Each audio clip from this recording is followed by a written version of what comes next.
The father here in Michigan. It's a situation 7 Action News reporter Kim Russo has been investigating for us, and she joins us live now with what she uncovered. Kim.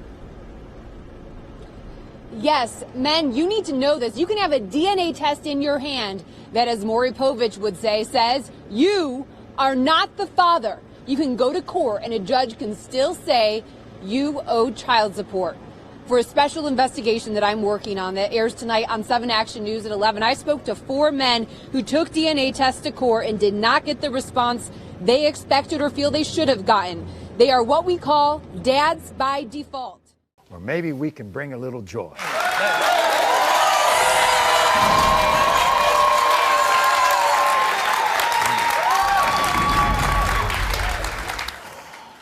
In the case of 1-year-old Shadalia, Terrence, you are not.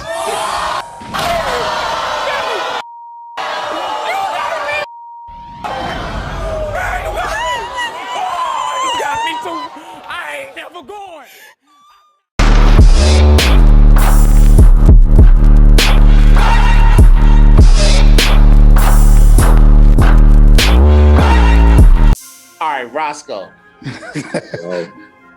That Maury clip was crazy, right? Yeah, that was nuts, dude. That was bonkers. But I don't expect nothing else from the Maury show. You know, it is what it is. It is what it is. That's so funny. The fact that old boy got off and found out that the child wasn't his. Congratulations to that young man. But I wanted to say something. I wanted to bring up a quote from Martin Luther King and how he said, "An injustice anywhere is an injustice everywhere." And I bring that up because I wanted to play 3 clips for you for this show on MENA TV Africa called "I'll Demand a Mandatory DNA Test for All My Kids." So I want you to check this clip out real quick, and when we come back, I want you to give me your take on it. Okay. All right, check it out. I think that the United States making DNA testing mandatory is stupid. I don't think that, it's something that if you feel like you need a DNA test, go do that on your own time because you feel that way. I don't think every person, there's millions of people in the United States. Like, it doesn't make sense that people could be using that time to do other things. Like, you could be saving a life. You could be in a hospital saving a life. I feel like if you're in a marriage, you're happy, you're having babies, and it takes a lot to get to that place where, you're having babies with someone if you're responsible. For the question to be asked, can you take a DNA test? I mean, are you kidding me? Like, what is this? Like, what did we go down the aisle for? What did we say those vows for? If you're not gonna automatically know that this baby is yours. The day my husband come home and ask me for a DNA test for my 3 kids, let's say if we have 3 kids, I am filing for divorce the second day because bottom line is, guilty. No, I'm not guilty. You're No, guilty. that's You're not guilty. That's You're not guilty. guilty. You're guilty. I I'm don't care. married with you. You're I'm guilty. married. That's guilty. I'm married for You're 10 guilty. years, and then you Sounds like wanna? guilt. No, Guilt. that's Sounds not like guilt. guilt. That's disrespectful. Sounds like Because to me, You're because guilty. to me, you're Maybe you saw something. If my husband asked me to have a DNA test for our children, whether it's 1 or 2, I will be filing for divorce because if I haven't given you any idea that I'm cheating on you, you decided to ask me for a DNA test, to me, you don't trust me. What's the point of being in that relationship? All right, so after watching those 3 clips, I want you to give me your take on what you just saw with these sisters and how they feel about the whole process of mandatory DNA tests at birth. I think it's crazy for them, for the ladies in the one video, where they're just talking about all this craziness about how they feel and their emotions about the situation, when the men are just worried about the reality of the situation. And the first thing that I want to bring up for real is that the question of paternity would never be brought up if there was not some type of indiscrepancy, something that we didn't see that kind of triggered some type of way that we felt that made us feel that you couldn't trust this person, or they just move in untrustworthy ways. They happen to disappear, or you call them and they're not answering back. You get those type of situations.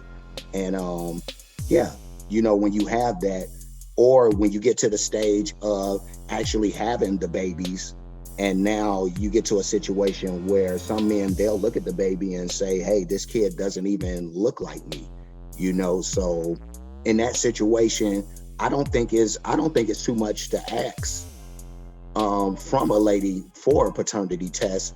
And I don't think that the woman should feel any type of way. So when I hear these women talking about they would feel that they would feel a certain type of way, and that they get into their emotions and all this other nonsense that they're talking about, I just think it's crazy to feel that way, because again, it just goes to emotion versus the reality of the fact. And what about how I feel at the end of the day? You know, so yeah, it just seems like a selfish and a crazy conversation to be had when it's all said and done. I agree with you. It brings to mind a couple of cases that I looked up as to why I think the men on this panel are absolutely correct. A man in Texas, he was ordered to pay $65,000 in child support for a child that wasn't even his, or isn't even his. Also, another case in Michigan, a man by the name of Pastor Edward Mack. He says his previous wife had 3 children. He loved them as his own. Then he realized 2 of them weren't biologically his. It says, and he goes on to say, and I quote, "I don't really want to talk about it. It brings tears to my eyes," said Mack. And so in a situation like this, first of all, this man is a pastor. So that means this woman, this wife of his, was the wife of a pastor. So, you know, they were in church every Sunday, probably had meetings throughout the week. And under his nose, while he was married to this woman, siring 3 children, or 2 that ended up not being his. I don't know who she was messing around with, but she definitely wasn't living up to Bible principles. I can tell you that.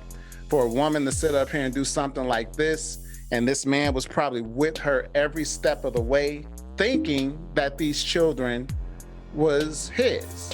And so it brings me back to this particular panel on this Mina TV show. The women kept saying, well, if you're married, why is there distrust? Well, this is why. This man was actually married to this woman, thought he had 3 kids. Marriage doesn't mean that the woman is not fooling around. Marriage does not mean that the woman is not cheating. Like, we're not talking about cheating. We're talking about specifically taking care of children that are not biologically yours. And I wanted to get your take on that before I go further.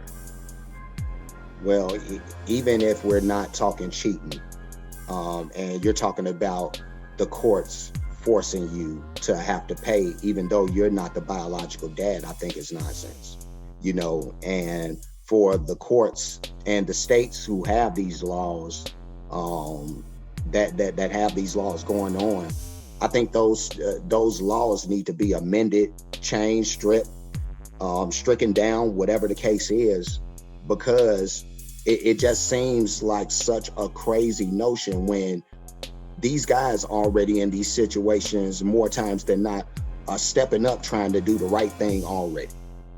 So not only do I go into a situation where I'm taking care of kids who aren't already mine anyway, but then you're gonna try to amend a law, or make a law rather, to force me into having to pay in this situation, you know. So I just think it's nuts.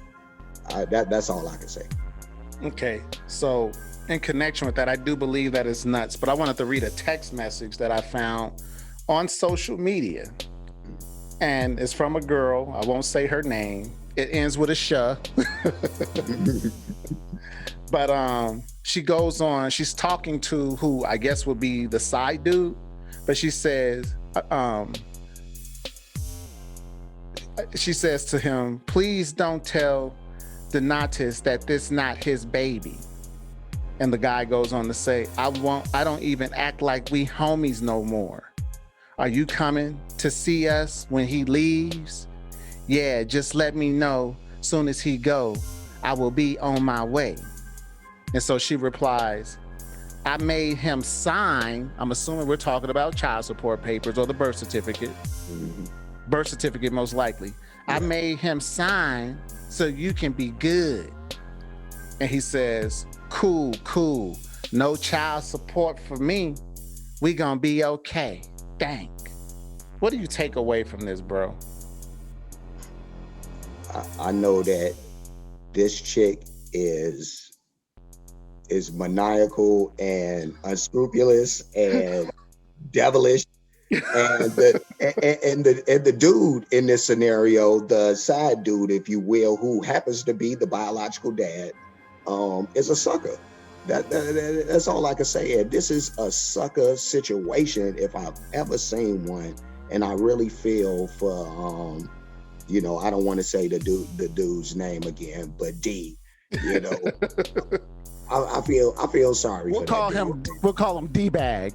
Yeah, no, because he feels like a D-bag in this situation, or enough of a D-bag. A douchebag.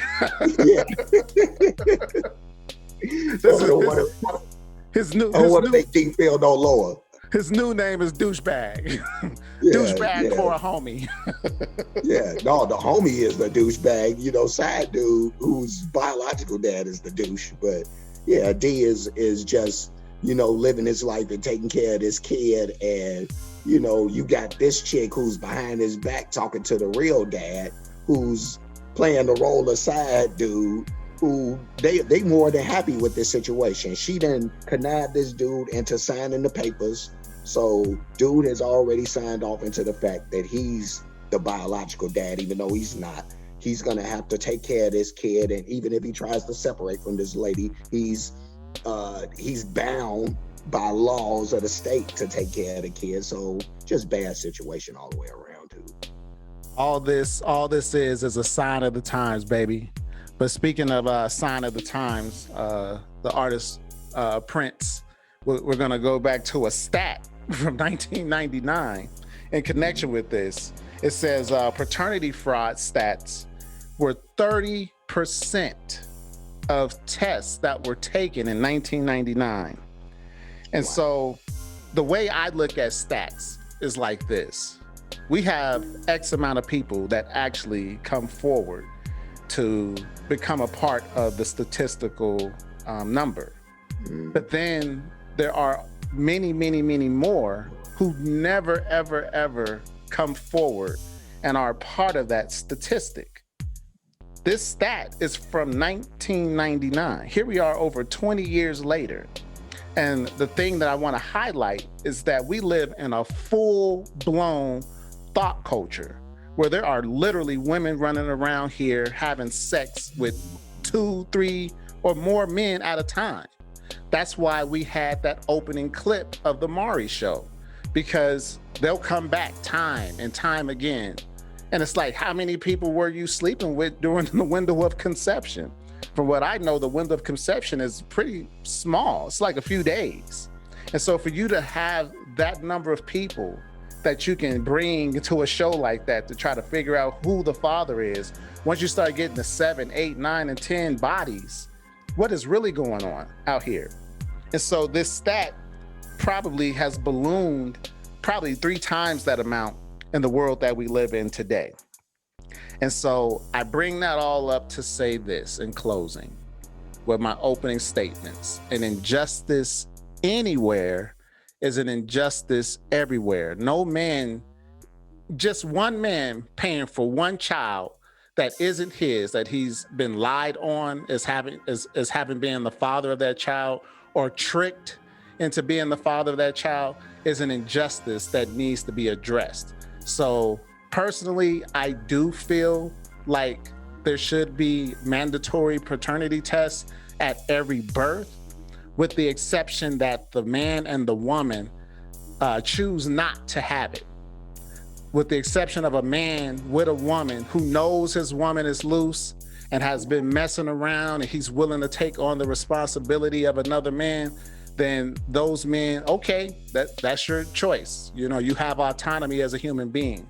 But for everyone else, there should be mandatory testing. But this is just my opinion. Is this how you feel too, Roscoe? That's exactly how I feel. That's exactly how I feel. Okay, so we're gonna leave it up to you, the public, to choose for yourself how you feel about a topic like this. At any rate, like, comment, share, subscribe. Check us out on our Warheads ENT channel, and we out.